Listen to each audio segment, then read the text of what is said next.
안녕하세요. 미국과 국제사회 바로 알기 방송의 마이클 심입니다. 미 민주당과 좌파의 올 대선 선거 작전은 공화당의 내부 분열입니다. 자, 그동안 민주당과 좌파들이 니키 헤일리 공화당 후보에게 엄청난 돈을 기부를 하면서 아이오와 경선 당일날은 민주당 유권자들을 선동을 해서 대거 이동을 시켰습니다. 그래서 하루짜리 공화당 당원을 만들었죠. 아이오와 경선하는 데 가서 공화당으로 당적을 바꾸면서 등록을 한 다음에 니키 헤일리 후보에게 몰표를 주는 이런 아주 지저분한 플레이는 다 했는데도 불구하고 드산티스 후보에게도 밀려서 겨우 19%로 3등을 차지를 하는데 그쳤습니다. 또 그뿐만 아니라 작년에는 1년 내내 연초부터 드산티스가 대세다. 이제 트럼프는 구시대의 인물이고 한물 같다. 너무 많이 지쳐있다라고 1년 내내 이렇게 떠들었습니다.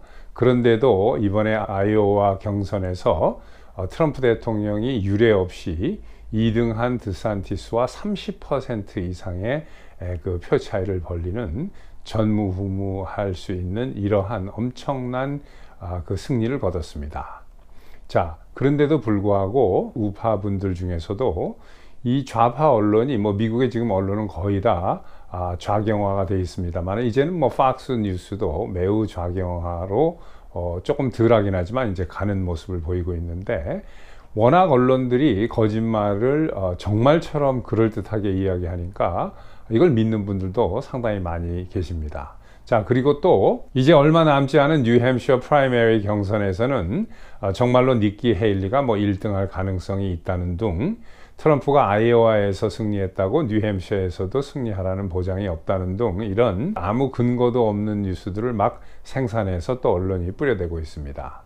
자, 제가 트럼프 대통령이 2022년 말에 올 대선에 출마할 것을 처음으로 선언했을 때부터 지금까지 계속 트럼프 대통령이 당연히 공화당 대선 후보가 되는 것은 그건 다른 당선이나 마찬가지고 바이든하고 붙어서 트럼프 대통령이 승리할 가능성이 많다. 그래서 백악관에 다시 한번 임기를 한번 건너뛰고 또 재선이 되는 미국 역사상 두 번째 대통령이 될 가능성이 많다라고 이렇게 말씀을 쭉 드려왔습니다. 자, 공화당의 니키 헤일리와 이 드산티스 후보는 아직 그 경선에 이 경선을 그만두지 않고 비백은 이제 아이오와에서 이제 그 선언을 했죠. 그만두겠다고. 근데 이 두 사람도 결국은 이제 그만두면서 트럼프 대통령을 지지할 것으로 보입니다. 드산티스나 니키 헤일리 모든 공화당 후보들이 나중에 후보가 확정이 되면 경선이 끝나서 누가 됐든 그 후보를 강력하게 지지하겠다라고 이렇게 이야기를 했으니까 결국은 공화당은 뭉치고 화합으로 가면서 민주당은 분열로 가는 이러한 꼴이 될 것 같습니다. 마이클 심 TV는 여러분들께서 보내주시는 자율 구독료로 운영되고 있습니다. 여러분들께서 스스로 정하신 자율적인 액수와 횟수로 후원을 해주시면 마이클 심 TV를 계속해서 운영하는 데 큰 도움이 되겠습니다. 그리고 여러분들 댁이나 사무실에서 컴퓨터 프린터를 많이 사용하시죠?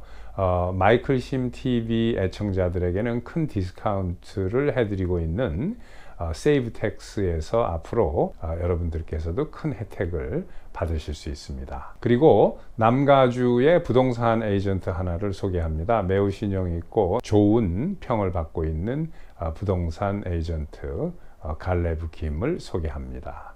자, 그러면 이야기를 계속 이어가도록 하겠습니다. 이것이 지금 그 트럼프 대통령이 아이오와 그 승리 연설을 언론이 보도하고 있는 기사입니다. Trump delivers unifying message after landslide caucus victory receives bipartisan praise. 트럼프가 경선에서 대승을 거둔 후에 화합의 메시지를 보냄으로써 양당 정치인들의 칭송을 받는다라는 이러한 팍스뉴스의 헤드라인 기사인데 트럼프가 매우 차분하고 강력하며 계산된 연설을 했다라고 팍스뉴스의 마리아 머칼럼 앵커가 평가를 했습니다. 저도 트럼프 대통령의 아이오와 연설을 쭉 들었는데 아마도 강력한 마가 운동 지지자들은 이날 트럼프 대통령이 이야기하는 게 좀 피곤한가 지쳤나 라고 맥이 좀 없나라고 느꼈을 수도 있을 것 같아요.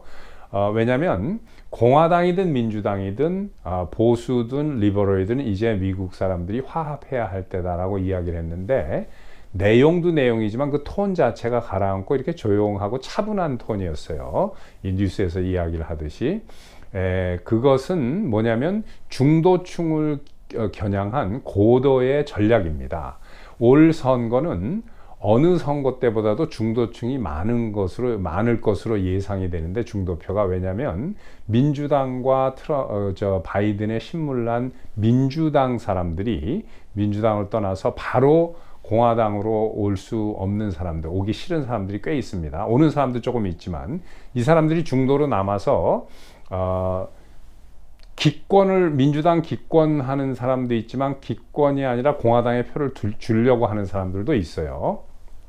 그런데 이 사람들이 공화당의 그 후보에게 표를 줄 때는 너무나 오른쪽으로 많이 극으로 치우치는 것보다는 부드러운 중간 정도의 중용의 도가 보이는 이러한 공화당 후보에게 표를 주려고 하는 겁니다. 트럼프 대통령이 이것을 겨냥하는 거예요. 2016년도에 힐러리가 뭐 트럼프가 되면은 3차 대전이 일어나고 핵전쟁이 일어난다는데 이런 말은 이제 더 이상 안 통하죠. 봤으니까 트럼프 대통령이 그 4년 한 것을. 그러니까 지금 바이든은 뭐라고 또 선동을 하냐면 트럼프는 하자마자 독재를 할 것이다. 트럼프 2기가 되면 미국도 그렇고 전 세계가 위험하다. 뭐 이런 이따위 말도 안 되는 이야기를 하고 있습니다. 그리고 또 이거를 도와주는 좌파 언론은 트럼프가 되면 인터넷을 끊고 이제 군을 동원해서 정부를 장악하는 계엄에 들어가고 뭐 이런 이야기를 말하는 소위 농객이라는 인간들이 나와서 이야기를 합니다. MSNBC하고 가끔 CNN에도 나오고.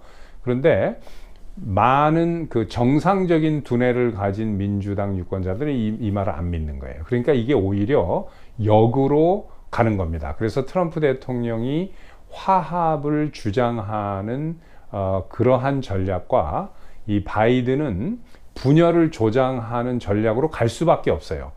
왜냐하면 2016년도에 힐러리의 뭐 핵전쟁 운운하는 것도 그러지만 지금 독재니 뭐니 인터넷 끊고 군부를 동원하고 하는 이런 식의 이야기로밖에 그 민주당 유권자들을 겁을 줘가면서 계속 민주당에 남아있게 하는 방법은 이거밖에 없습니다.